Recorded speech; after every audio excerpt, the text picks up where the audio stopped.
안녕하십니까. 김빅토리아노 아나운서입니다. 한국 사회 이슈를 발굴하고 다양한 시선으로 분석하여 합리적인 해결책을 모색하는 뉴스프리즘 시작합니다. 이번 주 뉴스프리즘이 풀어갈 이슈 함께 보시겠습니다.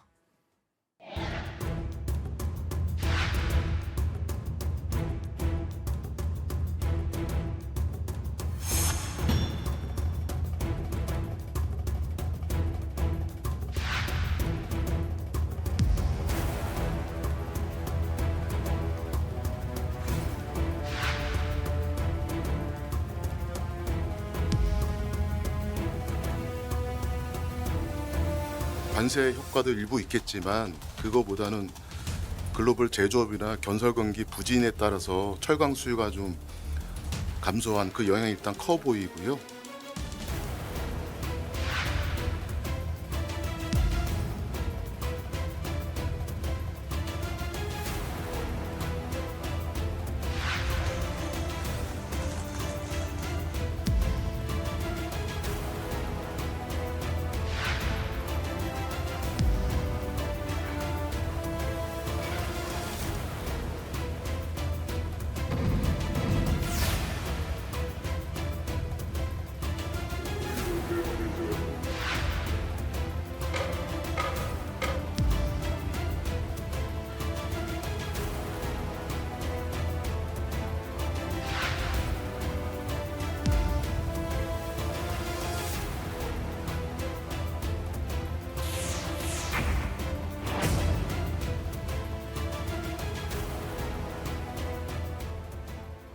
한국 경제가 좀처럼 회복 기미를 보이지 않고 있습니다. 국내외 기관들은 하루가 멀다 하고 경제 성장률 전망치를 내려잡기 바쁜데요.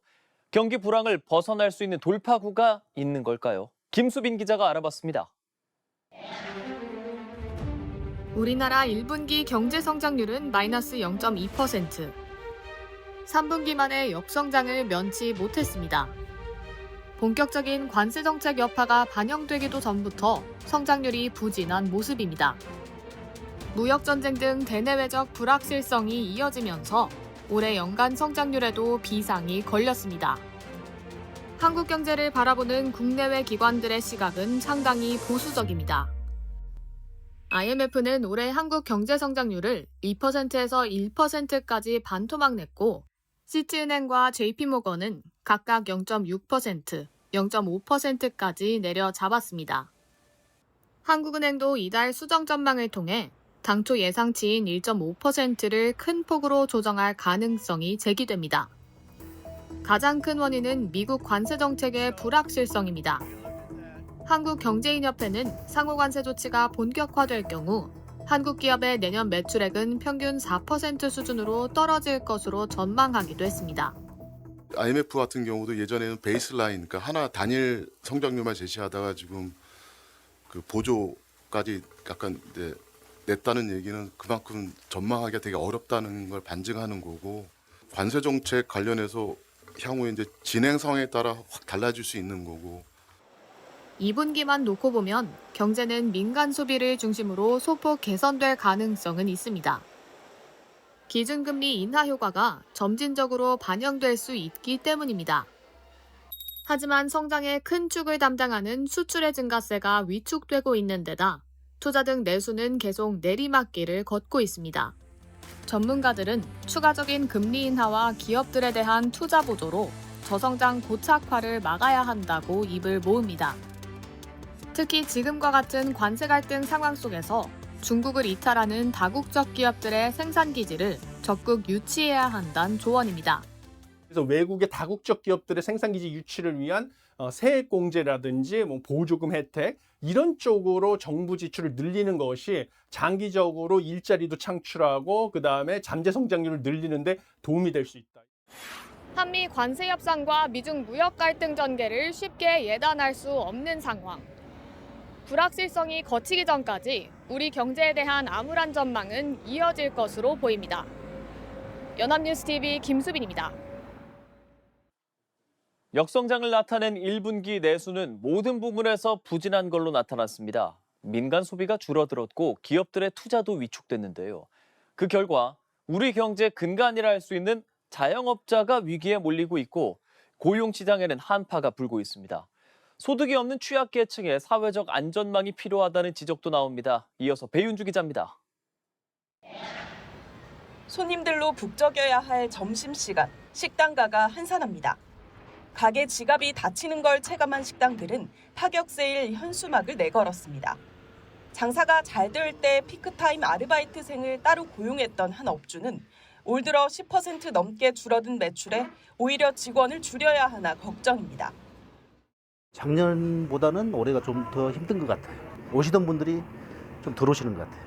근데 앞으로 좀 매출이 더 떨어진다 그러면은 저도 어쩔 수 없이 그걸 고려를 해봐야 되지 않을까. 통계청에 따르면 올해 1분기 자영업자는 지난해 같은 기간보다 14,000명 줄어들었습니다.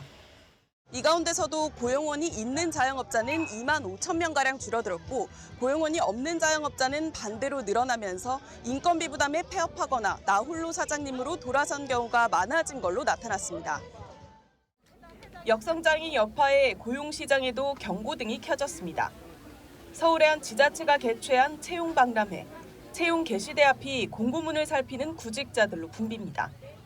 졸업 후 인턴을 하며 정규직 일자리를 찾고 있는 청년부터 여러 군데 넣어봤는데 딱히 연락 온 데도 한 군데도 없고 다른 일자리 한번 알아볼 때 있나 해가지고 왔습니다. 생활비를 벌기 위해 일을 구하려는 고령층까지 채용문을 뚫기 어려운 건 마찬가지입니다. 좀 더 벌어야 되니까. 그리고 아직은 움직일 수 있으니까. 아무래도 나이를 먹다 보니까 좀 더 젊은 사람들 위주로 하다 보니까 좀 어려움이 있는 것 같아요. 경기가 얼어붙고 기업 투자가 위축되면서 아직 일자리가 없는 청년층은 채용 축소의 압박에, 고령층 등 비정규직 근로자들은 계약 해지의 압박에 놓여 있습니다.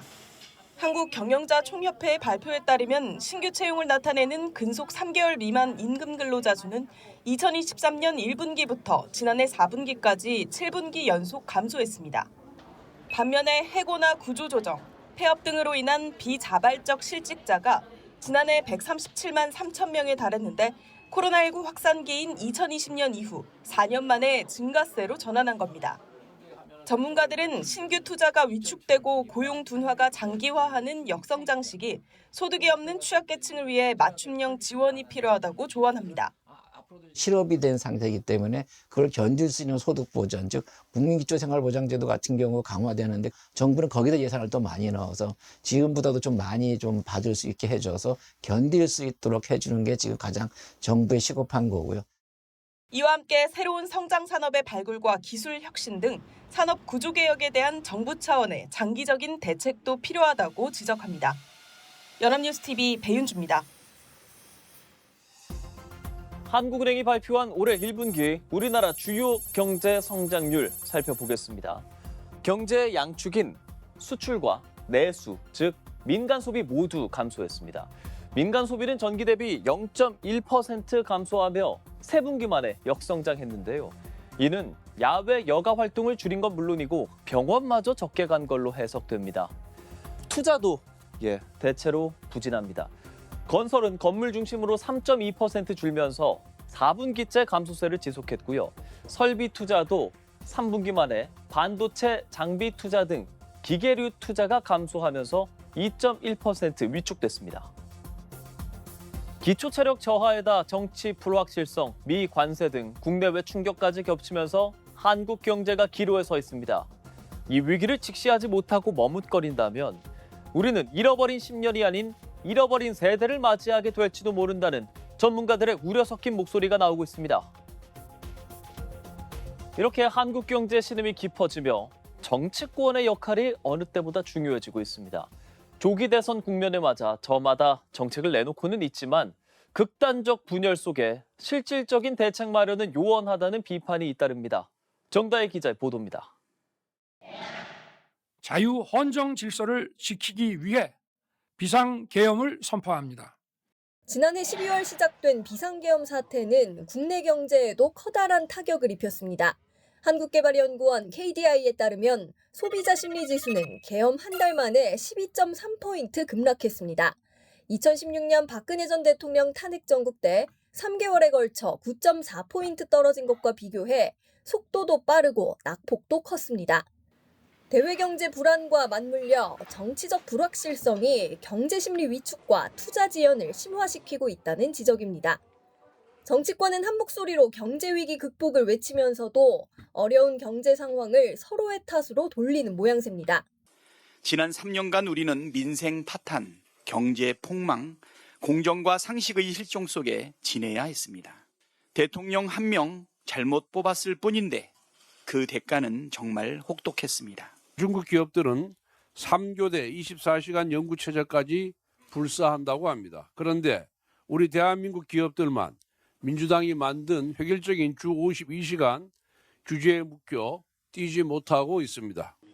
이번 추경안 심사 과정에서는 심사는 뒷전인 채 서로를 향한 정치적 공방을 벌이는 모습도 종종 연출됐습니다. 한 총리의 출마는 국정 혼란을 볼모로 몰상식, 몰염치, 몰지각한 행태를 기업들의 느끼는 그 체감의 리스크는 사실은 미국, 중국보다도 이재명 리스크가 더 크다는 게 조기 대선 국면 속에 양당은 앞다투어 민생경제 회복 공약을 내놓고 있습니다. 민주당은 국내에서 주요 산업용품을 생산하는 기업에 세제 혜택을 주는 한국판 IRA를 꺼내들었고 국민의힘은 현물 ETF 거래를 허용하는 등 가상자산 규제 혁파를 약속했습니다. 다만 극단적 대립 속에 정치 불씨는 어느 때보다 커지는 분위기. 결국 관세 정책, 대외 변수 등 복합 위기에 대응하기 위해서는 정치권의 리더십과 국민 신뢰 회복이 시급하다는 목소리가 커지고 있습니다. 연합뉴스TV 정다희입니다.